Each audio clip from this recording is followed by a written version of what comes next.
Norman فتح 1066 میں یورپی تاریخ کا ایک اہم واقعہ تھا جس نے انگلینڈ کے سیاسی، ثقافتی اور لسانی ڈھانچے کو مکمل طور پر بدل کر رکھ دیا۔ اس عظیم واقعے کا مرکز ہیسٹنگز کی جنگ ہے جو ولیم فاتح اور ہیرالڈ گاڈونسن کے درمیان لڑی گئی۔ انگلینڈ کے بادشاہ ایڈورڈ دی کنفیسر نے اپنی زندگی کے آخری ایام میں کوئی واضح وارث مقرر نہیں کیا تھا۔ ان کی وفات 5 جنوری 1066 کو ہوئی اور اس کے بعد انگلش دربار نے طاقتور مقامی امیر ہیرالڈ گاڈونسن کو بادشاہ مقرر کر دیا۔ لیکن یہ فیصلہ متنازع تھا کیونکہ ولیم ڈیوک آف نارمنڈی، جو فرانس کے علاقے نارمنڈی کا حکمران تھا، کا دعویٰ تھا کہ ایڈورڈ نے اسے بادشاہی کے لیے نامزد کیا تھا اور خود ہیرالڈ نے بھی اس کی حمایت کا حلف اٹھایا تھا۔ ولیم کو ہیرالڈ کے بادشاہ بننے پر سخت اعتراض تھا۔ اس نے پاپائے روم سے حمایت حاصل کی اور ایک بڑی فوج تیار کی۔ اس نے فرانسیسی، نارمن اور دیگر یورپی علاقوں سے سپاہی جمع کیے۔ ولیم کا مقصد انگلینڈ پر حملہ کر کے تخت پر قابض ہونا تھا۔ ستمبر 1066 میں ہیرالڈ کو پہلے نارویجن بادشاہ ہارڈرڈا سے مقابلہ کرنا پڑا جو کہ شمالی انگلینڈ پر حملہ آور ہوا تھا۔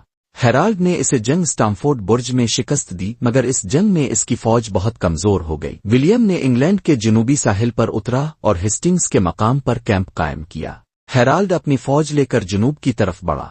14 اکتوبر کو دونوں افواج آمنے سامنے ہوئیں۔ ہیرالڈ کی فوج نے پہاڑی مقام پر دفاعی پوزیشن سنبھالی جبکہ ولیم کی فوج نے حملہ کیا۔ جنگ بہت شدید تھی اور کئی گھنٹوں تک جاری رہی۔ ولیم کی فوج میں گھڑ سوار اور تیر انداز شامل تھے جبکہ ہیرالڈ کی فوج بنیادی طور پر پیادہ فوج پر مشتمل تھی۔ ایک اہم موقع پر ولیم نے ایک چالاک حکمت عملی استعمال کی۔ اس کے کچھ سپاہیوں نے جھوٹی پسپائی اختیار کی جس سے ہیرالڈ کی فوج دفاعی پوزیشن چھوڑ کر نیچے آئی اور یوں وہ دشمن کے تیر اندازوں کا نشانہ بن گئی۔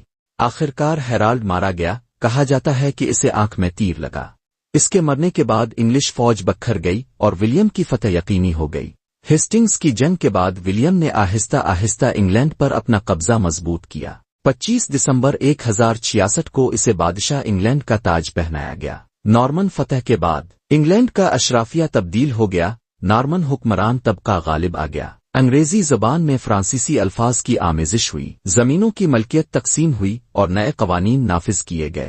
ڈومس ڈے بک تیار کی گئی، ایک طرح کی مردم شماری اور زمینوں کا ریکارڈ۔ ولیم ایک باصلاحیت جرنیل، منتظم اور سخت حکمران تھا۔ وہ فرانسیسی زبان بولتا تھا اور نارمن ثقافت کا نمائندہ تھا۔ انگلینڈ میں اس کی حکمرانی نے ایک نئے دور کا آغاز کیا جس کا اثر صدیوں تک باقی رہا۔ جی ہاں دوستو، امید ہے کہ آپ کو یہ ویڈیو بہت پسند آئی ہوگی۔ اگر آپ کو یہ ویڈیو اچھی لگی ہو تو براہ کرم اسے لائک کریں، اپنے دوستوں کے ساتھ شیئر کریں اور ہمارے چینل کو سبسکرائب کرنا ہرگز نہ بھولیں۔